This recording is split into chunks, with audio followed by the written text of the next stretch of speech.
Harka fuune akkam jirtan hordoftoota keenyaam kun qophii sona miidiyaa torbaanitti qindaa'een yeroo kana dhiyaatuudhaan qophii keenya sona miidiyaa dhaatiin ka Muktaar Hussein wajjin miti kan jiru Anwar Jamaal dhimmoota jajjaboo miidiyaaleen biyya keessaa fi biyya alaan tibba kanarratti xiyyeeffatan cuunfinee sonaa soraa kan itti waliin turuudha. Qophiin kun hanga xumuraatti waliin turaan afeerraa kenna.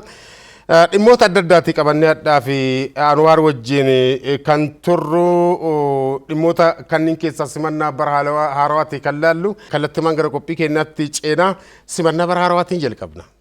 Egaa bara torbee dabarsine kana keessatti Itoophiyaa keessatti miidiyaaleen hedduulleen wanni irraa dubbatan waa'ee simannaa bara haarawaatti. Itoophiyaan bara 2013 qormaata hedduu bara darbeedha yoo laalte namoonni hedduun bara haarawaa irratti abdiidhaan kan ce'anii baga bara haarawaa geesse gaafa waliin jedhan abdii haarawaatti bara itti ce'anii bara 2014 immoo hiikkaan isaa Itoophiyaanotaaf guddaa natti fakkaata akkaataa bara 2013 dabarsine jechuudha.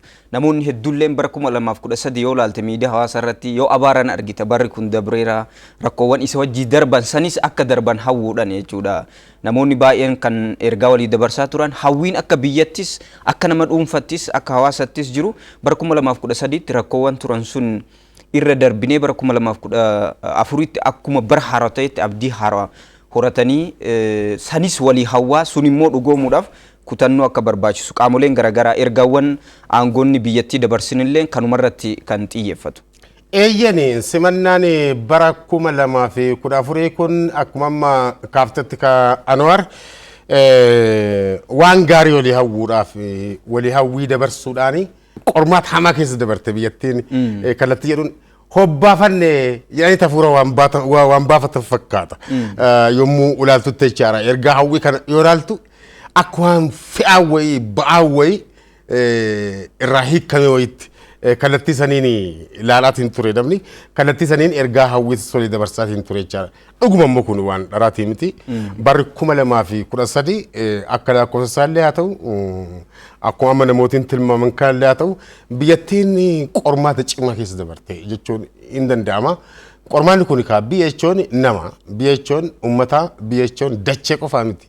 Biyya jechuun maqaa qofaa miti uummata keessa jiraatuun kanaan walitti daballiidhaan ilaalama waan ta'eef qormaan akka biyyaatti akka Itoophiyaatti bara 2013 keessa Itoophiyaan dabarte waa hedduu jechuun danda'ama.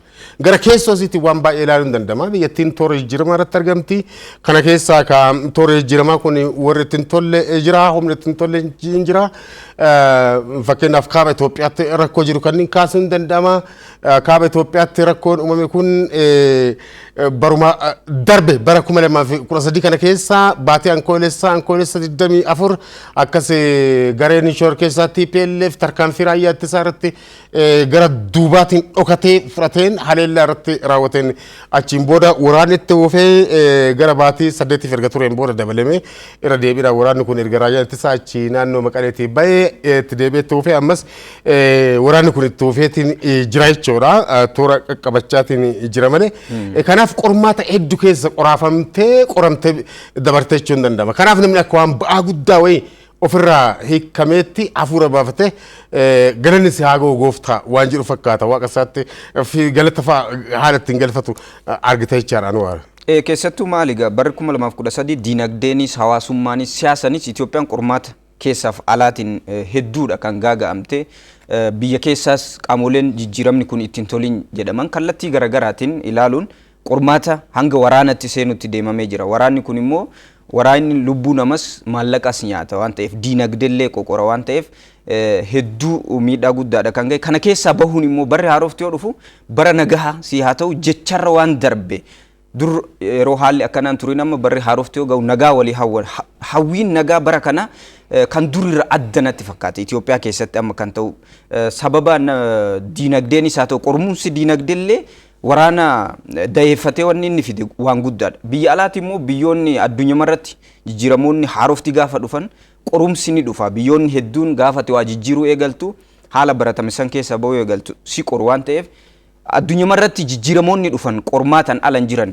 teknooloojiilleen haa ta'u karaa siyaasaalleen haa ta'u karaa diinagdeetiin jijjiiramni irra dhufee itti fayyadam teknooloojiimmaan irra dhufee itti fayyadamni hundi qormaata keessa darbanii jibbamanii abaaramaniiti kan qorumsa san mo'anii darban bari 2014 gaafa dhufu lammiileen Itoophiyaa filannoo biraan qaban nagaa walii hawwu bara nagaa jechuun akka filannootti waan dhiyaatu miti dirqama ta'e akka dur jechaaf jennu osoo hin ta'in qabatamaan nagaan sun bu'ee arguudhaaf dhandhamaniiru waan ta'eef waraanni maal akka ta'e namni buqqa'eera namni du'eera akkasuma immoo diinagdeedhaan gaaga'ameera biyyattiin karaa qajeelloo qabatte sanirra gamaa gamana wantoonni harkisan hedduu waan turaniif hawwiin bara 2014tti namni waliif hawwu kuni qabatama waan barbaadu tokkoon namaa immoo nageenya walii hawwisan qabatamaan jiraatuu qaba qabatamaan fiduu qaba Itoophiyaan dhugamatti nagaa isii barbaachisa 2014 barri kun immoo wanni hundi qulqulluudha nagaatti achi deemtaa rakkooleen keessan dhufan jechuu miti garuu abdiidhaan kan itti seentu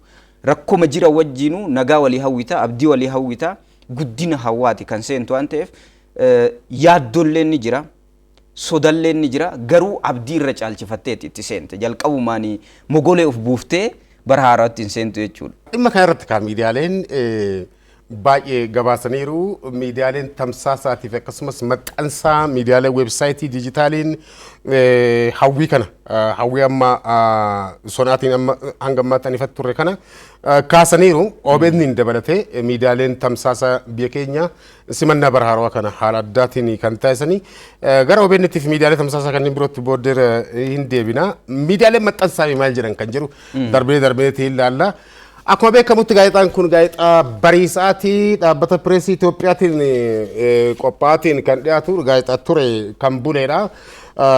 Gaazexaa buleessa afaan Oromootiin kopha galeessa kan ture jechuudha. Jalqabuma dhalatee hanga ammaatti illee tuufeetiin kan jiru. Gaazexaa bariisaati ka barii barraaqa birraa maal jedhee bagattiin isin ga'e qondaaltota mootummaa jiran qabateetiin bahe. Pirezidaanti Saahilewarq Zawudee barri haaraan waadaan seenamee hojiirra ooluu kan itti eegalu ta'uusaa gaazexaan kun fuullee fuulduree isaa irratti kallattii mallattoo nageenyaa kan ta'e simbirroodhaan handariidhaan jechuudha akkanatti baasee jechuudha kun gaazexaa bariisaatiin yommuu ta'u. Akkasumas dhaabbata pireesii Itoophiyaa jalatti maxxanfamee kan bahu gaazexaan afaan Amaaraa inni beekamaan immoo gaazexaa Addis Zamanii innis baaseetiin jira. Kana gaazexaa Addis Zaman qofti osoo hin taane akkuma amma fuullee fuulduree isaa irratti suuraan ministeera muummee Itoophiyaa Dr. Abiy Ahmed haala guddaadhaan maxxanseetiin gaazexaan kun baasetti jechuudha kaanuwaarii. Miidiyaaleen tamsaasaa televezyiinii OBN dabalatee raadiyoononni adda addaatis dhimma kana irratti xiyyeeffatanii jiru. Ministeerri muummee Itoophiyaa Dr. Abiy Ahmed raayyaa adda waraanaatti argamu daawwatanii simannaa bara haaraa achi dhaqanii achitti kabajanii Maayixabaarii bakka jedhamutti adda waraana Maayixabaarii jedhamu sanitti achitti dhaqanii kan kabajanii isin wajjin dabarsuu kiyyaa fi ayyaana waggaa bara haaraa isin wajjin simachuu kiyyaaf gammachuu guddatu natti dhaga'ama erga jedhaniin booda ministeerri muummee Itoophiyaa Dr. Abiy Ahmed yaadannoo isaanis kaasaniiru waggaa 20 dura kan ture yaadannoo isaanis kaasaniiru loltummaadhaan achitti hirmaanneetiin turre garee Ahmed lolaatiin jiru kana yeroo sanitti baraaruudhaaf jedhanii garee shororkeessaa TPLF waraana Itiyoo Eertiraatiin yaadachiisanii kana faana kan kaasan akka yaadannootti muuxannoo isaaniittis miseensota raayyaa ittisaatiif achitti qooduu isaaniitti kan laallu garan keetti ce'ee achiin booda hin deebinetti. Keessattuu bara haaraa kanaan haalli kabaja isaa kanaan dura yoo laalte aangoonni gurdaan gaafa ayyaanni bara haaraa dhufu kun magaalamatti hoteelotatti kan kabajan barana garuu bifa addaatiin adda waraanaa irratti kan kabajame ministeera muummee dabalatee aangoonni hedduun kantiibaa itti aantu bulchiinsa magaalaa Finfinnee namoonni hedduun humna waraanaa daangarra jiru yookaan addarra jiru kana jajjabeessuudhaaf achitti argamanii ergaawwan isaan jajjabeessu bara dhufu keessatti immoo injifannoon akka argamu gara nagaatti ministeerri muummee Dr. Abiy Ahmed iddoo sanitti argamanii wanni isaan irra deddeebi'anii kaasan nageenya barbaanna jedhaniiti kan kaasan garuu nageenya kanarratti guddina Itoophiyaa dura qaama dhaabbatu yoo dhufe hin qolannu jechuu miti nageenya barbaanna jechuun fuuldura Itoophiyaa irratti gufuu wanni ta'u yoo jiraate immoo dura dhaabbachuudhaaf qophiidha.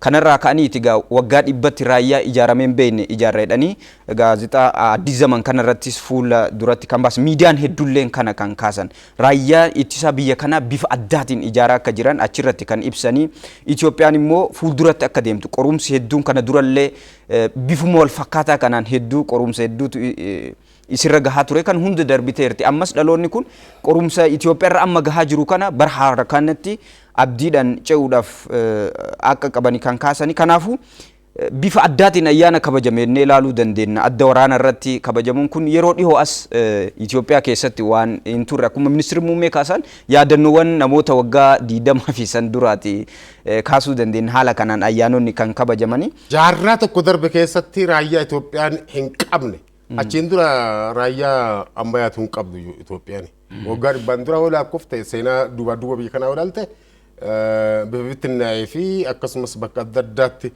gareewwan jiranii fi ta'e malee jiddugalummaadhaan raayyaa gurmaa'ee fi raayyaa qindaa'ee biyya qabdu hin turre akka seenaan biyyatti hubachiisutti waggoota 100 darbanii raayyaa biyyattiin tun qabaatteen beekne ijaaraatiin jira jechuun maal jechuudha kan jedhu kana miidiyaa OBNs miidiyaaleen maxxansaa miidiyaaleen tamsaasaa ajandaa guddaa godhanii keessaa luqqisaniitiin baasaniitiin jiru kun haasaa ministeera muummee Itoophiyaa Dr. Abiy Ahmediiti kan irratti osoo xiqqoo mari'anne maal jechuudha waggaa 100 darbanii fi raayyaa biyyattiin tun ijaaratteen beekne ijaaraatiin jira jechuun isaanii maal jechuudha kan jedhu xiqqoo sonne jechuudha maalitti garan keetti deebisa. Sirriidha yeroo ammaa addunyaan wanni itti wal morkitu waan qabdu hunda kan ittiin eeggattu raayyaadha humna ati qabdu.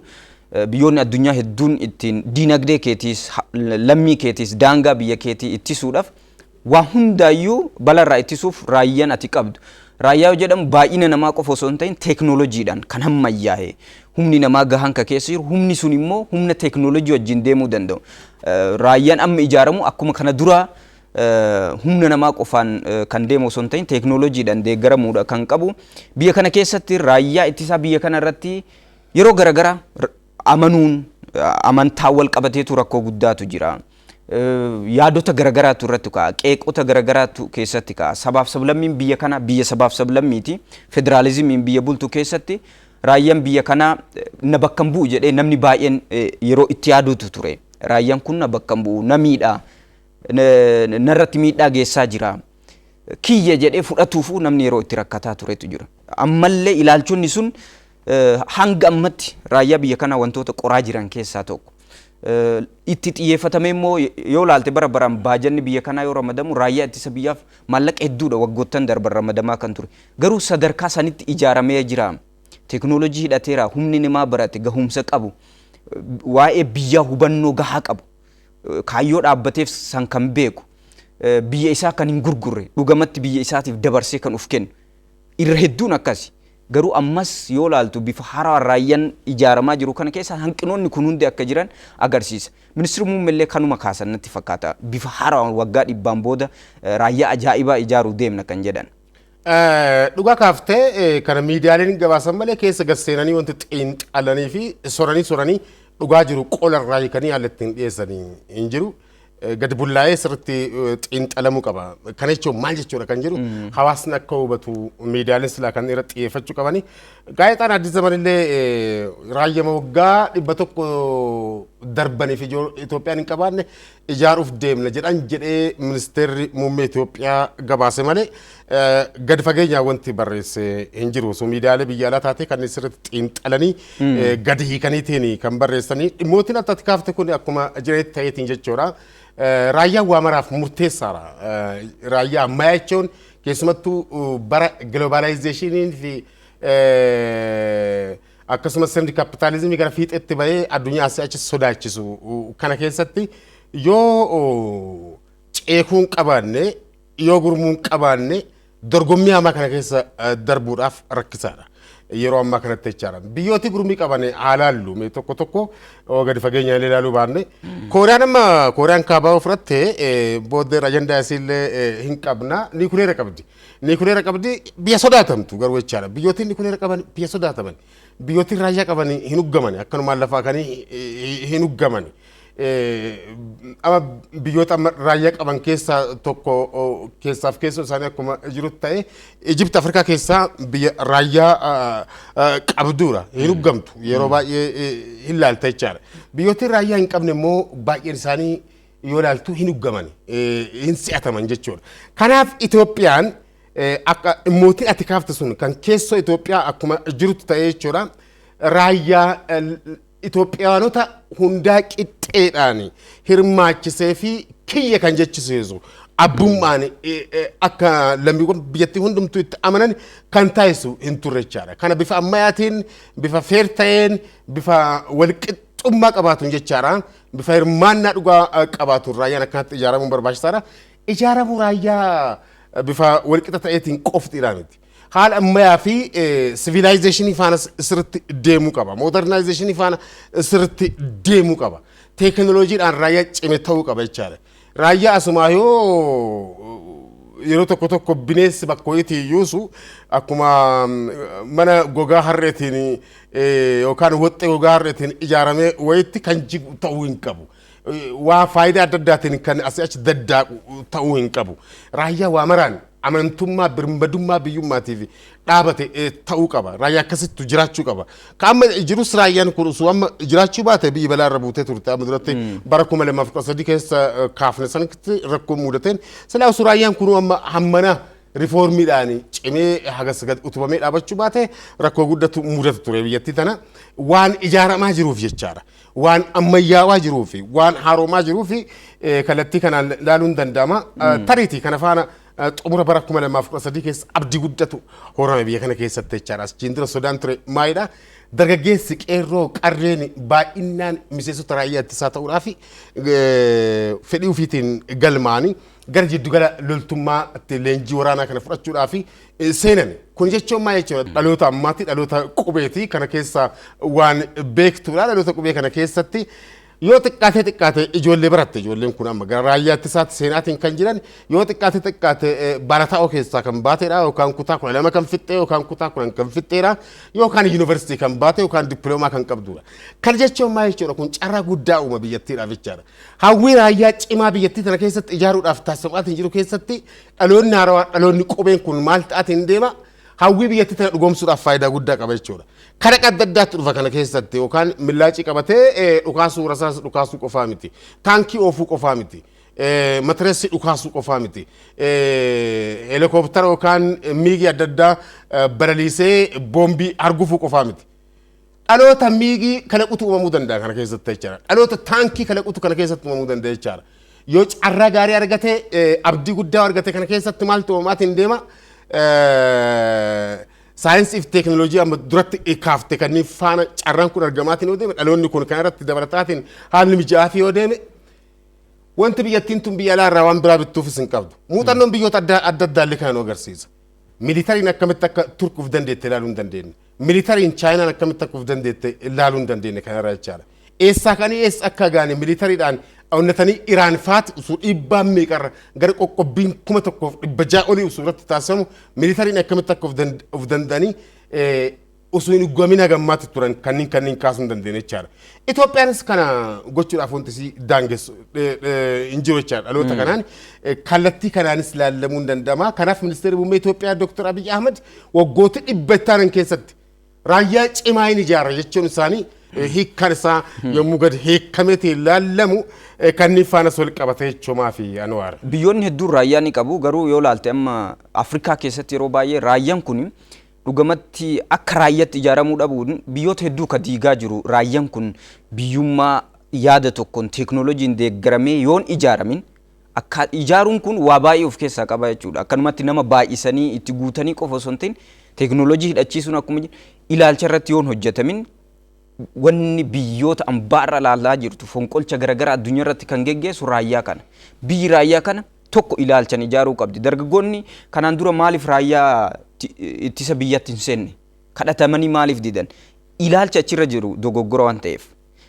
Achi keessatti deemnee biyya kana difendi goone jedhanii waan hin yaanneef. Na bakka bu'a jedhanii waan hin yaanneef. Kanaaf hojiin kun hundi riifoormii amma geggeeffamu ijaarsa amma ministeera muummee jedhan kana keessatti irratti hojjetame dheetinii yaadan hojjetamuu kan qabu sani namni dargaggoon har'a kaka'umsi keessatti uumamee haala qabatamaa amma jiruun taateewwan akkana Itoophiyaa keessatti garaagarummaan ilaalchaa osoo jiran namoonni gaafa rakkoo biyyarra ga'u akka biyyaaf dirmatuun kun waan baratame ammas waan akkasiitu argame hin beekna kana dura raayyaa ittisa biyyatti namoonni galmaahuudhaaf rakkoo guddaa ture kadhaa hedduudhaan namni kan galmaahu amma garanatti dhufuun kun dhaloonni kun istiil haalli mijaa'aa yoo jiraateef karaa sirriidhaan raayyaan kun yoo ijaarame dhaloota biyya isaa eeguudhaaf qophii qabutu jira. Namoonni hin fedhanii qofa abaaruu qofa osoo hin ta'in namoonni akka waan jaalala biyyaa hin qabne osoo hin ta'in haalli mijaatan namoota harkisu dhaloota barate harkisu. Akkuma ta'etti kalaqni achi keessa jiru guddina teeknooloojii achi keessatti uumuu danda'a. Namni injiinaringiin barate namni barumsa garaagaraa teeknooloojii barate raayyaa keessa galee injiinaringii saniin waa kalaqedhee yaaduu danda'uu qaba malee hojima raayyaan alatti raayyaa jechuun qawweema baatee yeroo hunda karama baratameen nama lolu jedhamee yoo kan yaadamu ta'e ilaalchonni akkanaa irratti hojjetamanii yoo jedhe dhaloonni kun ammas kutannoo akka qabu ammas biyya isaatiif duudhaaf qophii akka ta'e namni baratee yuunivarsiitii ga'ee achii bahee deemee biyyaaf hin du'a jedhee yoo deeme kana caalaa biyya kanaaf maal gochuu danda'a haala mijaataa uumuu sirna caaseffama raayyaa biyya kanaa yoo sirreessiteef ammas dhaloonni dhugamaan biyya kanaaf quuqamu biyya kanaaf du'uuf qopheesse akka jiru kan agarsiisu ministeerri muummee Dr. Abiy Ahmad achirratti wanni isaan kaasan injifannoo fi gootummaan nama dogoggorsiiti kanaafuu injifannoo argamu wal saamuu wanni jedhanii kaasan ni jira wal saamuu hin qabnu gaafa rakkoon uumamu namni hundi gara tokkotti namni wacuun baay'atu namni gamaa gamana dhiibuun jiraatu fuulleffannaan gara tokko ta'a gaafa immoo bal'inni dhufe gaafa haalli kun hundi furame anatu hagana bahate anatu gahee haganaa keessaa qaba anatu injifatee jedhanii injifannoo wal saamuun deebi'ee backfire godha biyya kanarratti hojii hojjetame waliif kennuu dhabu biyyoota hedduurratti yoo laalte asuma Suudaan yoo laalte waggaa meeqa lolanii bilisummaa argatanii dhumarra waan ta'e argiteerta wantoonni akkasii akka mudan ergaan isaan dabarsan sun uf keessaa hiikaa guddaa waan qabu wayiiti. Ministeerri muummee Itoophiyaa injifannoo wal saamuu jechuun maal jechuudha? Hiikni haala halluu sola miidiyaa kanaan jechaadha. Sirriidha gaazexaan Addis Zamanis gabaaseera, OBN gabaaseera, EBS gabaaseera, Faanaa Broadcasting gabaaseera, tajaajilli oduu Itoophiyaa gabaaseera. Dhimma kana jechuun maal jechuudha? Injifannoo wal saamuu jechuun walumatti cuunfaadhaan miidiyaaleen kunniin gabaasan malee gadi hin hiikne. Maal jechuudha? Maal jechuudha jenneetiin qophiin kun qophii sola miidiyaa waan ta'eef hordoftoonni qophii kana hordofaatiin jiran sirriitti hubachuu waan qabaniif injifannoo wal saamuu jechuun fakkeenyaaf fudhannu bara 2013 keessa olaantummaa seeraa kabachiisuudhaaf kaaba Itoophiyaatti duulame juntaa irratti jechuun garee shoror keessatti PLF irratti tarkaanfii fudhachuudhaaf tarkaanfii yeroo fudhatametti gareen tokko gara tokkotti luucee jechuudha. Injifannoo kana saamuudhaaf yaaliin gochaatiin ture sirriidhaa miti. Waan sirraa'uu qabu. Kana jechuudhaas ministeerri muummee ammas kanarraa barannee yaa sirroofnu. Akka waan gareen tokko qofxiin lolee yeroo san garee shoror keessatti PLF irratti injifannoo gonfatame akka waan naannoon tokko qofa lolee fakkeessuunis sirrii miti. Raayyaa ittisa Itoophiyaa jechuun Oromiyaas haa ta'u, Somaalees haa ta'u, Affaaris haa ta'u, bakka ittiin daanga'u sanitti gareen kun amma Somaalee irratti hirmaate, Affaar irratti hirmaate, akkuma waan Itoophiyaa hundi irratti hirmaatanii kallattii saniin ilaalcha akkasiitiin ilaalamuu qaba. Biyya tokko keessa amma jiranitti, dallaa tokko keessa hanga jiranitti injifannoo wal saamuun kun sirrii miti. Achi deemee kan qofa adda kan deeme qofa osoo hin ta'in mana isaa taa'ee gahee namoonni bahan jiru injifannoo qabu isaanis dirqama adda san deemee waraanuun qabu duuba kana waa waraana banu hedduu namoota hambisantu jira namoota achi jiran namoota deeggaraa jirantu jira daangaa hanga daangatti Itoophiyaa keessatti namni arra gahee keessaa hin qabne hin jiru kanaafuu boru anatu injifannoo akkasii fidee jedhamee injifannoon booda wal saamuu atakaroo keessa seenuu kun addunyaa baay'ee keessatti waan mul'atu Itoophiyaa keessattis gara jalqaba irratti mul'atee ture har'a garuu Itoophiyaa keessatti namni qabsoo kana keessatti gahee hin qabne lakki anatu irra caalaa hangana bahate jettee boru injifannoo ittiin uf dhaaddu hin jiraatu Itoophiyaa hundatu lammii hundatu achitti aarsaa kafalaa jira kan mana jirus mana isatti namni ilma isaa as ergee deeme as jiru kana caalaa maal hojjetu kana caalaa adda kam irratti haa hirmaatu So mana hundaa keessa galaa jechuudha injifannichi kan walii galaa goone gara fuulduratti immoo akkamitti injifannoo sanii waan argame waliin dhandhamnatti yoon deemamin wal butuchuu ta'a jechuudha. Sirriidha wal butuchuu ta'a. Kanarratti miidiyaaleen tokko tokkos of sirreessuu qaban. Miidiyaalee naannoo tokko of sirreessuu qabanii sirreeffamnis godhamuu qaba. Maayidhaa miidiyaan sheepi gochaa deema hawaasa sirriitti odeeffannoo dhugaatiif tokkummaa biyyaa Itoophiyaa haaraa ijaaruu keessatti Itoophiyaa hundaafuu toltu Itoophiyaa garee tokkoof toltee garee kaan quuqxu sun taane lammiiwwan isiitiif mijooftaate ijaaruuf hanga adeemamutti miidiyaaleen waa'ee injifannoo kanaaf olaantummaa seeraa wareera biyyattii irratti baname kana biyya keessaas biyya alaatis qolachuudhaaf deemamu kana keessatti akkuma waan gareen tokko qofa duuletti fakkeessuu miidiyaaleen darbaniitiin haala akkasiitiin seentiraal adiyaa kanaan yaada jiddugalummaa akkanaatiin gabaasa isaanii dhiyeessantu jira kunis raawuu qaba. Kanaaf mootummaa federaalaattis hordoffii fi to'annoo gochuu qaba. Maayidhaafu odeeffannoon bakka tokko kan naannoo tokkotti tamsa'u naannoo biraa irratti dhiibbaa biraa uumuu danda'a. Rakkoo biraa uumuu danda'a. Seenessan taanes uuma akkuma kanaan dura. Seenessan taanes uumaatiin deema. Kanarratti kaadhawaa ta'an fuulduras itti deemuu dandeenya. Mee olaantummaa seeraa kana kabachiisuudhaaf simannaa bara haarawaa taasifame kana keessatti kan raayyaa ittisaa dargaggoonni amma duratti jedhe suni bakka adda addaatti leenjii warri xumuree eebbifamaatiin jirus jira odeeffannoon torbaan darbe kana keessattis torbaan jalqabaa bara haarawaa kana keessattis ta'ee torbaan xumuraa bara darbee keessatti bal'inaan eebbifamuus eegalameetiin jira. Waa'ee olaantummaa seeraa kabachiisuudhaaf akkasumas wareera gareen shororkeessaa TPLF Itoophiyaa irratti raawwate kana gara naannoo Amaaraatii fi Affaaritti babal'ise kana ofirraa qolachuudhaaf tarkaanfii fudhatamaatiin jiru raayyaa ittisaatii fi akkasumas humnoota addaa naannolee adda addaatiin raayyaa ittisaa fudhatanii garee kana irratti fudhatamaatiin jiru akkuma tuufetti jira. Garuu deeggarsa namoomaatti dalgeeffatamee waan godhamaatiin jiru tokko dhaabbanni mootummoota gamtoomanillee torbaan kana amaneetiin jira. Maayidhaa deeggarsa namoomaatti dalgeeffatanii dhaabbileen tola ooltotaa yookaan gargaarsaa tokko midhaan gargaarsaa konkolaattonni fe'anii naannoo Tigraayitti geeffaman achi buuteen isaanii mudachaatiin jiru as hin deebi'an. Konkolaattonni gara naannoo Tigraayitti ergaman kunniin tariiti midhaan nyaataati achitti nyaatamu wanti hin deebinee fi maaltu isaan achitti lib godhee hambise kan jedhus gaafii ta'aatiin jira. Kana ministeerri nageenya Itoophiyaattis torbaan darbe keessa ibsa baasee ture.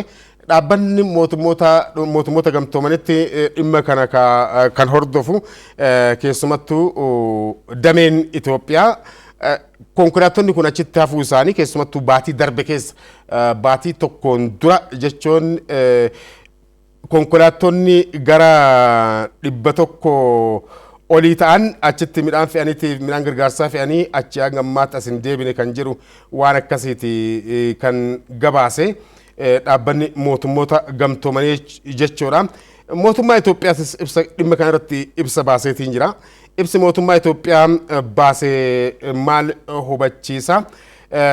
Keessumattuu konkolaattonni gargaarsaa gara 149 baatii tokkoon dura gara naannoo Tigraayitti midhaan nyaataa geessan hanga ammaa hin deemine kan jedhu kallattii kanaan amane. Mootummaan Itoophiyaa immoo maal jedheetiin kaasee ibsi waajjira ministeera muummee Itoophiyaati ba'ee maal jedhanii gara konkolaattota 400 fi 28 achi buuteen isaanii argamne hanga ammaatti as hin deebine kan jedhu. As hin deebine isaan midhaan gargaarsaati immoo kan nyaata achumatti kan hafan nyaatamuuf achitti hafamuu maali kan jedhu gaafii kaaseera. Kunis ajendaa guddaa ta'eera. Garuu ministeerri nageenya Itoophiyaa waliigalaan konkolaattotiin kana qofaa miti. Gara konkolaattota 590 gaaniiru achi as deebi'aatiin jiranii midhaan gargaarsaa fe'anii achumatti hafanii kan jiru miidiyaalee adda addaattu gabaase. Kanatti BBC'n afaan Oromootis gabaaseera. BBC'n afaan Amaaraa gabaaseera. Miidiyaaleen akka EBC faatis gabaasaniiru odeeffannoo kanaan waara. Yeroo baay'ee kana wal qabatee keessattuu dhaabbilee deeggarsa namoomaa maqaa jedhuun socho'an mootummaan Itoophiyaa himannaa garaagaraa irratti kaasaa ture. Dhaabbileen kun garee kana maqaa gargaarsa namoomaatiin deeggarsa taasisan kan jedhu shakkii akka qabuu fi kun immoo shakkiiwwan san akka mirkaneessaa deemu kan agarsiisu. Dhaabbileen kun ajandaa dhokataa qabaatu maqaa deeggarsa namoomaatiin maal hojjetaa jiru kan jedhu kun mootummaan Itoophiyaa sodaa guddaadha kan qabu kan ibsataa tures of eeggannaadhaan waan barbaadaniif akkaataa qajeelfama idil addunyaa akkaataa itti hoogganamanii akkasuma immoo seera Itoophiyaadha hojumaata Itoophiyaadha kabajanii akka hojjetan yeroo garagara akeekkachiisi kennamaati kan ture dhaabbilee immoo kana cabsan irratti tarkaanfii hanga fudhatu deemee jira mootummaan Itoophiyaa kanneen biyya keessa baasanis hojii kanarraa dhoowwanis hedduutu jira dhaabbileen kun gocha isaanii kana irra mootummaan mirkaneeffatee jechuudha kanaafuu of eeggannoo guddaa waan gaafatuu fi maali wanni konkolaattota kana achitti hambise kan jedhu kun ammas gadi fageennan waan irratti ilaalamuu qabu kana booda immoo konkolaattonni biroo haala kamiin achi deemuu danda'u hawaasni achitti waan nyaatu waan dhugu barbaadu sun akkamitti amanamee deeggarsi asii achi geeffamaaf maaltu achitti hambisaa jira kan jedhu kun gaafii uuma miidiyaaleen hedduulleen mootummaan Itoophiyaallee kana irraa gaafataa jira waan ta'eef hawaasa achi jirulleef kun immoo deemee miidhaa qaba boru deeggarsi biroo karaa akkaataa barbaadamuun akka biran geenne daangessuu danda'a. Sirriidha. Kanaaf inumaayyuu odeeffannoon tokko ba'aatiin jiranii dargaggoota Tigraay uummata Tigraay dirqamsiisee konkolaattota kanaaf fe'aa bakka jiddu galeessa leenjii adda addaatti geessuudhaan bakka adda waraanaatti guuruudhaan saamichaaf ittiin bubbaasuudhaatti itti fayyadamaatti jiraachuu isaati gara shororkeessaa TPLF odeeffannoon darbanii baan tokko kana mul'isu. Inumaayyuu xiinxaltoonni tokko kana irratti maal jedhanii maqaa gargaarsaatiin midhaan gargaarsaatiin fe'an malee durumaanuu midhaan gargaarsaa dhiyeessaniin booda tajaajila kana akka kennaniif yaadameetiin ta'edhamee godhama kan jiranis jira kana miidiyaadhaan gara fuulduraattis mirkanaa'uu qaba dhimma kana osoo hin goolabiniin durattiin simannaa bara haarawaa jala bultii irratti jechaadha keessumattuu wanti guddaa hojjetame keessaa miidiyaalee waan guddaa hojjetan keessaa tokko OBN namoota yaadate gootawwan adda addaa yaadate jala bultii magaalaa Finfinneetti qophii addaa galma jiddugala aadaa Oromootti qophaa'e irratti badhaasa OBN achirratti pirezidaantii mootummaa naannoo Oromiyaa obbo Shimallis Abdiisaatis argamaniiru qondaaltonni olaanoo mootummaa naannoo Oromiyaa kanneen birootis argamaniiru badhaasatu qophaa'e sirni badhaasaatu kenname sirni badhaasaa kun sirna waa tolee namoota baay'ee biratti gammachuu uumeera OBN'ifis galateeffannaa guddaa ta'eetiin jira jechaadha bara baraan waan akkana kana jalqabeera OBN fuulduraafis cimsee tuufuu qaba barana wanta adda isa godhu keessaa keessumattuu gaazexeessaa isaa waggoota hedduun dura booqatee balaa konkolaataatiin booqatee balaa konkolaataan duubatti shira adda addaatu jiraachuu mala gaazexeessaa Gariyaa Tullu Huqqee isa yaadate gaazexeessaa OBN'ti Gariyaa Tullu Huqqee nama akkamiiti gaazexeessaa akkamiiti anifatillee nama beeknudha sirriitti waliin hojjennee jirra waan ta'eef keessumattuu gama aadaa Oromoo bakka ruuqame baasee mul'isuu keessatti qophii televezyiinii adda addaatiin afaan Oromoo baasuu irratti afaan Oromoo dagaagsuu irratti gaazexeessaa gameessa jechuun danda'ama gaazexeessaa adda dureedhaan socho'aatiin turee fi fakkeenya gaarii qabu jechuun danda'ama OBN kana yaadatee akka OBN'tti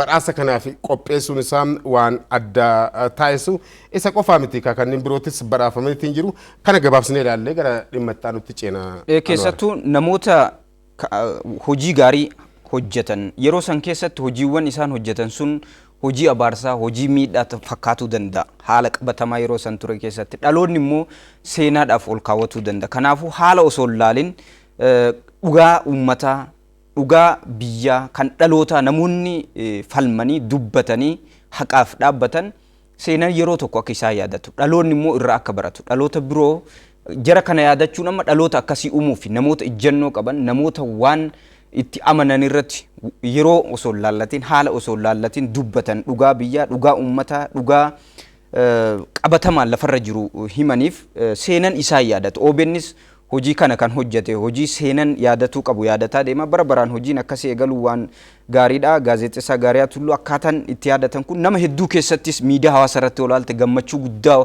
waan uumee fi gaazexeessota Oromoo birootiif gaazexeessota nama gaazexeessaa ta'e kamiifiyyuu hiika guddaa kan qabuu fi ergaa jabaa dhalootaaf kan dabarsu ammas ergama gaazexeessota akkasii namoota akkasii qabatee namoonni itti fufuu akka qaban kan agarsiisu namoota hedduudha gootota hedduudha kan yaadatamani namoonni kun hundi seenaa mataa isaanii qaban jechuudha. Kanaafuu seenaa kan hojjettu yaadatamuu qofaaf osoo hin ta'in seenaa yeroo sanitti hojjetuu qabdu. Namoonni baay'een seenaa kan hojjetan gaa seenaan hojjedha jedhanii osoo hin ta'in dhugaa jiru yeroo san qabatama waan jiraataniif dhalootatti yoo darbu seenaa ta'a. Dhaloota ammaa keessaa namoota akka Mahammad Al-Arusii fa'aadha kan badhaafamee dargaggoo biyyaaf ambaasaaddara ta'ee dhimma hidha haaromsa irratti keessattuu nama ergamni tokko biyyarraa yookiin namni dhuunfaa osoo ittiin kennin akka dhalootatti akka lammii tokkotti dhaabbatee falmee biyya ta'e mul'ate guddatee ufumaa jechuudha. Wanni inni hojjete osoo hin jaalanne wanni seenaadha akkanatti dhiibbaa uume dhageettii horata. Ambaasaaddoroota Itoophiyaan qabdu bara kana keessa bal'inaan kaka'u namoonni dhuunfaa ambaasaaddoroota ol qoonsilaawwan achi jiranii ol hojjetan jedhanii maqaa gaariidhaan ka'an keessaa Mahammad Al-Arusii tokko gootonni hedduu yaadatamanii jiru. Eeyyan Mahammad Al-Arusii hojii olaanaadhaan namoota lubbuun jiranii fi badhaafaman keessaa tokko isaa fakkeenya guddaadha. Itoophiyaan biyyoota adda addaati ambaasaaddoroota ergitee hojii hojjetaatiin turte caala dhuunfaa isaatiin hojiin hojjetetu ol luqqifame fakkeenya guddaa ta'ee biyyattiillee sadarkaa dippiloomaasiitiin akka injifannoo guddaa argattu godheera keessumattuu gama hidha haaromsaatiin. Itoophiyaan yaadatta taanaan Mahammad Al-Arusiitiin duratti namoota aktiivistii akkana ta'anii isaan cimoo ta'anii si'oomsota akkanaa hin qabdu turte keessumattuu gama afaan arabaatiin baay'ee giddu galeessaa irratti hin qabdu turte kanaaf daandii kan saaqeedha. Isaan booda namootiin adda addaa baay'ee ba'aatiin jiru kan akka Suleemaan Abdallaa faati. Isaanis fuuldura akka namatti hojjetan badhaafamuu ni danda'u. Yeroo qabnu faana waan deemnuuf kan OBN kana irratti waan gaariidhaa kan hojjete fuulduraafis cimsee tufuu qaba. Ganumaan gara dhimma keenya taanutti ceenaa Itoophiyaan torban kana keessa kan tarbaayinoota lama hidha haaromsaa faana wal qabatanii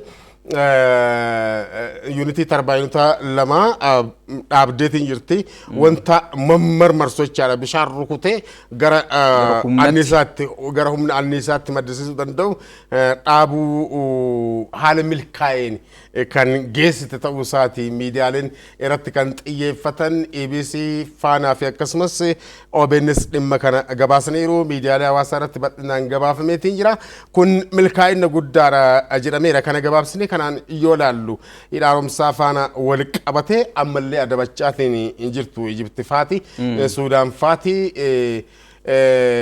gara dhaabbata mana marii nageenyaa dhaabbata mootummoota gamtoomanitti wanta gaggeessaatiin jirtu jira dhiibbaa garasiin gochuu ammallee abdiirraan kutannee gara Awurooppaatii fi akkasumas gara dhaabbata mootummoota gamtoomaniitiin bishaan Abbayaa kana faana wal qabatee ka Ijipti maraattee jirti jechuun hin danda'ama baay'ee machooftee jirti jechuun hin danda'ama osoo Itoophiyaan bitintinii isiillee bahee diigame kan jedhu kallattii kanaan hojjechaatiin jirti Itoophiyaa birmadummaa isii diiguudhaa fi dhimma kana irratti keessumattuu gara mana marii nageenyaatti dhimmoota wal qabatu faana irratti gara kan keetti ceesisaan waara. Ijipti gaa dhimma hidha haaromsaa kana gara ofii barbaaddutti fiduudhaaf dhaabbileen isiin jala hin deemin hin jiru. Biyyoota dhaabbilee garaagaraa liigii Arabaa yeroo kaan walitti qabdi gara gamta Security Council yookaan dhaabbata biyyoota gamtoomanitti damee nageenyaa kanatti ni geessiti gaaf kan jaarsummaa Ameerikaa bira geessiti. Waa hedduu jala dhokattee fala argatuudhaaf tattaaffii hedduudha kan taasifte Ijipti dhimma hidha haaromsaa kanarratti xumura irratti Security Council erga gaheen booda gamtama Afrikaa jalatti dhimmi kun akka biyyoonni sadeen mari'atan jedhamee gamana deebi'ee hamilee hedduu Ijipti waan buuseef Itoophiyaanota hedduutti hamilee dhimma horeedha dhimmi Afrikaa rakkoon Afrikaadhaan haa furamu jedhanii biyyoonni addunyaa gurguddoon hedduulleen achi mana maree kanarratti kaasaniiti dubbichi garana deebi'uun Itoophiyaaf injifannoo guddaa akka ta'etti kaafamaa kan ture ammas manni maree nageenya dhaabbata biyyoota gamtoomanii kun biyyoonni sadeen kun dibaabee gamtaa Afrikaa jalatti mari'atanii gara furmaata waaratti dafanii akka dhufan kan jedhu ibsi inni baase marii kanaan dura taasisan irratti ibsa baase Itoophiyaan fedhii qabdi gamtaa Afrikaatti dhimmi ishee akka ilaalamu jalqabarraa kaasee inumaayyuu dhaabbanni biyyoota gamtoomanitti manni maree nageenyaa kun maaltu isa galcheewu dhimma isa hin galchin keessa galchaa jira waa'ee bishaan irratti maaltu isa mariisise jedhaniiti kan kaasan kun dhimma gamtaa Afrikaa jalatti dhumatuu qabu isaanis Ijipti makana daangaa deddeemanii dubbii soqaa jiru kan jedhu Ijipti garuu gamanaanis gamasiisis deemtee Itoophiyaan guyyaarraa homa itti dabalaa bultii akkuma reefu ati kaaftee hidha kanarratti waanuma haarawaatu dabalamaa hidhichi gara fuulduraa deema abdiin Ijipti immoo hangasuma duubatti harkifataa waan deemu natti fakkaata gara abdii kutannaa fi falaawwan dhumaa jiran hunda barbaadachuun isii waan hin oolle hanga dhumatti inumaahu hanga dhumatti hidhichi kun xumuramee humna erga maddisiisuu ogalee sababoonni garagaraa guuramuun isaanii hin oolu ammas itti fufeera garuu Itoophiyaan hojii isii itti fufuun kun immoo daranuu milkaa'ina Itoophiyaadhaaf namoota faallaa Itoophiyaa dhaabbatan immoo hamilee isaanii cabsaati kan deemu. Torban darbe kana keessatti ministeerri muummee Israa'elii Naaftaal Baaneet jedhamu yeroo jalqabaatiif Ijiptiin daawwatanii pirezidaantii Ijiptii Abdul Fattah al-Sisi faana waa'ee walitti dhufeenya biyyootaa gallammee faayidaa gallammee irratti marachuu isaaniitti gara hankeetti dabarsee dhimma biraatti ceena. Yeroo baay'ee kana wal qabatee hariiroon dippiloomaasii Ijiptii fi Israa'el kun gaafiidha namoota hedduudhaaf. Israa'el biyyoota Arabaa hedduudhaan biyya walitti bu'iinsa baay'ee qabdu har'as Palestine waliin walitti bu'iinsi isaanii inumaayyuu kan qoorre yeroo hunda akkamitti hariiroon Israa'elii fi Ijipti akkana ta'e jedhe namni gaafii nama keessatti uuma waliigalteen isaanii Ijipti biyyoota Arabaa waliin liigii Arabaa keessa jirti kallattii garagaraatiin biyyoonni kun lamaan hariiroon isaan jalqabarraa qaban maali jennee gaafa laallu tureera hariiroon dippiloomaasii isaan qaban lola biyyoonni Arabaa Israa'el irratti bananiin booda waliigaltee biyya Ijipti biyya jalqaba hariiroo nagaa buusuudhaaf waliigaltee bara 1979tti Israa'el wajjin mallatteessite. Kana immoo kan fide eenyu jettee gaaf laaltu biyyoota lamaan kana walitti fiduu keessatti biyyoonni lamaan kun hariiroon dippiloomaasii isaanii akka cimu godhuu keessatti harka eenyutu jira jettee duuba laaltu harka Ameerikaati kan argamtu. Pirezidaantii Ameerikaa Jimmy Cartertu White House'itti waliigalteen kun kan ta'e pirezidaantii ni yaadatta Egypt Anwar Sadat sababun kanaan lubbuun isaa kan darbe akkamitti Israa'el waliigaltee uuma jedhu komii guddaa hawaasa keessaa kan ka'e qorannoowwan garagaraas kan agarsiisan uummanni hariiroo kanatti gammadaa miti uummanni Egypt hedduun yoo laalte haa ta'u malee garuu Egyptii fi Israa'el hariiroo dippiloomaasii biyyoota qabanidha amma keessattuu daangaa naannoo Hamaasii wal qabatee biyyoonni kun daangaas qoodatu waan ta'eef gidduu Araboota fi Israa'el rakkoo jiru furuudhaaf Egypt biyyoota tattaaffii guddaa godhan keessaa tokko.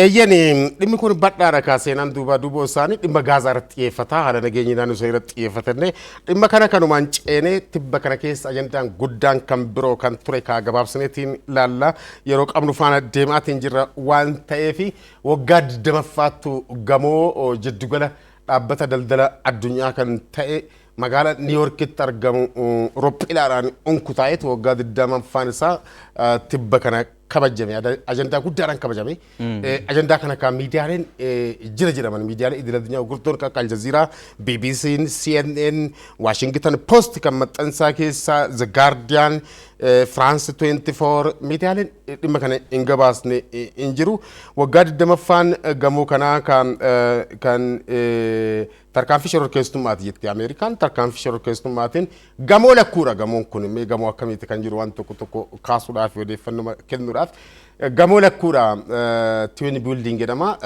kan dhaabbata jiddugala dhaabbata daldala addunyaati jechuun hin danda'ama fakkeenya magaalaa Niiyorkiiti. Erga gamoon kun jigee booda hin fokkattee magaalaan Niiyorkii akka mallattoo Paaris amma mallattoo qabdi Beijing mallattoo qabdi Ingiliz amma London mallattoo qabdi ka Paaris amma Taaworii san Eiffel Tower kan jedhamu beekamu magaalaa Niiyorkii keessatti immoo mallattoon isii gamoo lakkuu kana ture waggaa 20 dura achiin booda amma hin jiru gamoo ammaa sa'aatiin jiru kuni waggaa 20 dura gamoo ture jechuudha. Gamoon kun gamoo akkamiiti kan jedhu mee dursinee waan tokko laaluudhaaf gamoon kun bara 1973 keessa ture kan ijaarame ijaarsa xumuree hojii eegalame magaalaa Niiyorkii keessatti gara namoota kuma 50 oliif carraa hojii gamoo uumeedha. Gamoo lakkuun kun hojjetaa kuma 50 olitu gamoo kana keessatti hojjetaatiin ture ragaaleen akka hubachiisanitti jechuudha. Akkasumas namootiin gara kuma 200 ta'an guyyaa guyyatti daawwatu gamoo sanii duraan yeroo gamoon kun jirutti jechaadha.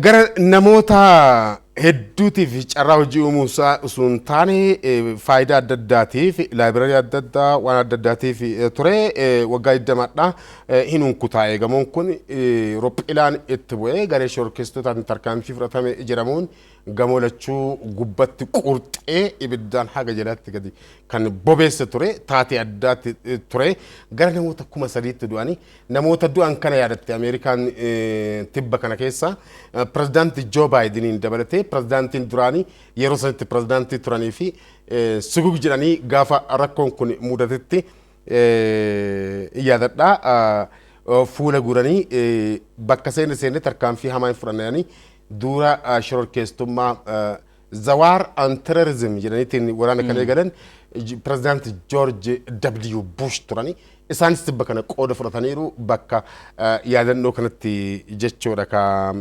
Anwaar. Haliillan Septembarii yookaan fulbaana 11 jedhan kun yookaan fulbaana 1 akka biyya keenyatti jechuudha. Foreign policy barruu jedhamu dubbiseen jira dhimma kanarratti barruu bal'aadha qabatanii kan bahanii wanni isaan kaasan maali taateen haleellaa shororkeessummaa Ameerikaan jette himattu kuni tarsiimoo yookaan imaammata haajaa alaa Ameerikaa jaarraa 21ffaa kan jijjiire jedhaniiti kan kaasan. Imaammanni guddaan Ameerikaan jaarraa kana keessa jaarraa 21ffaa keessa hordoftu akka ati kaafte kan waraana shororkeessota irratti xiyyeeffateedha. Biyyoota hedduu keessa sababa kanaan Ameerikaan lixxee deebi'uudhaaf yeroo itti rakkattetu jira biyyoota san keessa salphinaan baate biyyoota hedduu sababa kanaan itti lixxe. Kanaafuu tarsiimoo biyya alaa irratti Ameerikaan hordoftu. Namoonni immoo biyyoonni Ameerikaa wajjin socho'an warri dhihaa kun hundi tarsiimoo kana hunda fudhatanii ajandaa guddaa godhatanii deemaa kan turan shororkeessitoota balleessuu kan jedhu. Taateen kun imaammata biyya alaa Ameerikaa taatee jijjiire jedhameeti kan himu. Waggaa 20 booda sababa sanii waraana bananii gara Afgaanistaanis qajeelanii Taalibaan aangorraa qaarsanii har'ammoo waggaa 20 booda bifa wal fakkaatuun immoo gaafuma gamoon sun unkutaa'ee Ameerikaan hedduu rifatteet booda warri isaan aangorraa Afgaanistaan dhaqanii ari'an sun Taalibaan deebi'ee Ameerikaan leen gara goda ofitti deebitee ayyaana isii kabajatti Taalibaan immoo biyya bulchuudhaaf olii gadi yeroo itti fiigu kunis taatee seenaa isa tokkodha. Kanaafuu Ameerikaan tattaaffii hedduu shororkeessummaa balleessa sababa kanaan jettee biyyoota hedduutti seentee keessattuu Afgaanistaan fa'aa yoo ilaalte hedduu barreeffama kanaan kaasanii jiru. Ameerikaan maal argatte dhugama mooteet baate achi keessa moo injifantee baate tarsiimoon isiin hordofte kun immoo bu'aa buuseef yaraa yoo jette akkaataan isaan itti bahan bu'aa akkan argate miidhaa guddaa keessa akka gan sababa keessattuu bulchiinsi pirezidaant Baayiden isaan dura gaa Ameerikaan sababa kanaan September 11 wal qabattee Afgaanistaan erga seente akka baatu achi keessa waraana akka baaftu bulchiinsa Obaamaa faanti hojjetaa turanii Doonaald Tirampis hojjetaati kan ture Baayiden guutumaan guututti baasuu kan danda'e barruun Foreign Affairs baase maal jedha ishuun kennammaa shororkeessummaa irratti waan xiyyeeffatteef Ameerikaan hedduu miidhamteerti diinagdeedhaan Chaayinaan faanti morkiidhaan bira darbaniitiin jiranii akkasumas climate change irratti waa'ee jijjiirama qilleensa irratti xiyyeeffatuu qabdi. Infrastructure immaan yookaan bu'uuraaleen misoomaa Ameerikaatu xiyyeeffannoo barbaadu jedhamee dhimma kanarratti daran xiyyeeffatuu fi kan jedhu ka. Yaadrimeessaa kan eegale akkuma yaadatamutti kama paartii Baayiden keessa bahee yeroo san pirezidaantii bulchaatiin ture pirezidaantii Barack Hussein Obaamaa ture yaadrimee kana kan dhiyeesse maal fayyadamna kan jedhu dimokiraata jarri lachuu. Dimokiraata yoo ta'u baatanis paartiin isaanii dimokiraata jechuun ni dandeetta. Maqaan paartii saniiti ka dimokiraata jennu dimokiraata jechuudha miti. Hordoftoonni qophii kana akka hubatanitti jechaadha.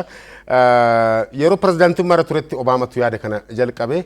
Obaamaa fi Joo Baayiden garaagartee hin qaban yaa ejjennoo paartii isaanii waan ta'eef kana bulchiinsi hedduun Joo Baayiden warrootuma yaadrimee Obaamaan haa kaasu malee ittaansee yaada kana sirriitti kan bilcheessee fi yoo paartiin isaanii gargar ta'es onnatee afaan haasa'u sun taane qaamaanis dhaqee hooggantoota olaanoos ergee hojiitti kan seensise pirezidaantii jarjara Ameerikaa Doonaald Tiraamp ture.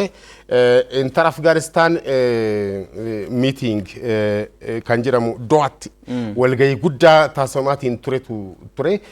Dhimma kana baay'ee kan si'oomse numaayyuu daandii kan saaqee fi imaamata Ameerikaan intarestiisii waan ta'eef fedhiisii waan ta'eef kan si'oomsee fi karaatti kan qajeelche waan baay'ee Doonaald Tiraampi. Baay'een immoo kan hima cimseetiin baase malee waan addaati miti kan jiru. Taalibaan wayitii amma kanatti Afgaanistaanin bulchuu eegaleetiin jira. Beelli sammaateetis jira. Torbaanis itti deemuu dandeenya waan kana Kooriyaa Kaabaa gabaabsineetiin ilaalla. Kooriyaan Kaabaa tibba kana keessa Kooriyaan Kibbaatis yaalii misaa'ilaati kan godhan. Kooriyaan Kaabaa inumaayyuu misaa'ila kiiloomeetira 1,500 fagaatu furguuggattee kiiloomeetira 1,500 jechuun fageenyi isaa magaala Finfinneeti hanga magaala Naayiroobii biyya Keeniyaatti kan dheeratu jechuudha. Kooriyaan Kibbaatis yaalii misaa'ilaa gochuusitti kan ilaallu jechaadha. Egaa waa'een Kooriyaa Kaabaaf Kibbaa yoo ka'u sodaa addunyaa jedhanii Ameerikaan faanti akkaataan isaan itti uuman sammuu namaa keessatti yoo ilaalte tarsiimummaa waa'ee niwukilaraa kuni harka duuban eenyutu jira yoo jette Ameerikaa fa'a tiyoorii mataa isaanii qabu. Dhimma tokko biyya tokko keessatti yoo itti callifne biyya birootti babal'ata jedhanii kan yaadan. Maaliif Ameerikaan Kooriyaa Kibbaa deeggartee Kooriyaa Kaabaa akka niwukilaaraan godhanne taasifti yoo ilaalte Iraan faanti akka niwukilaaraan horanne godhan. Faallaadhaan immoo biyyoota biroo cimsaa biyyoota ofiin barbaanne irratti dhiibbaa kan uumani. Soviet Union jedhamu gamtaan Sovietiidha deeggara Kooriyaa Kaabaa ture. Gamana deebi'ee immoo Kooriyaan Kibbaa Ameerikaan deeggaramti ture. Dhimmi Sooviyeti kun gara Kooriyaa Kibbaatti akka hin deemnee fi Ameerikaan deeggarsa Kooriyaa Kibbaatiif gochuu kan eegalte. Waraana Sooviyetitu Kooriyaa Kaabaa waliin ta'uudhaan weerare. Guyyaa 3 keessatti hanga Se'uulitti deemaniitiin kan qabatani. Kanarraa ka'uudhaan wanni Ameerikaa yeroo san pirezidaantii Ameerikaa Truman kan jedhama wanni jedhame maal seete. Wanni biyya tokkotti ta'e achitti yoon hambisin biyya birootti babal'ataa jedhaniiti yaadu. Kanaafuu niwukilaraa Kooriyaan Kaabaa gabbisaa jirtu kana yoo itti dhiifne biyyoonni biroollee gabbisaa gaafa deeman maal ta'a dhiibban Ameerikaadha laafaa deema jedhanii waan yaadaniif achumatti hambisuudhaaf tattaaffii qoqqobbiidhaan dhiibbawwan hedduun taasisaniiru. Garuu Kooriyaa Kaabaa misaa'ila dhukaasurraa wanni dhoowwu ammas hin argamne bultee addunyatti inuma agarsiifti.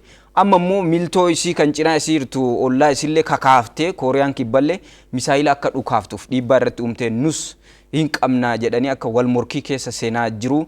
Biyyoonni gamaa gamana garee kana deeggaranis immoo abaaruu bira darbee waan kana dhoowwuu hin dandeenye. Qophiin keenya sola miidiyaadhaaf qindeeffannee kanuma hanga ammaa hordoftanidha.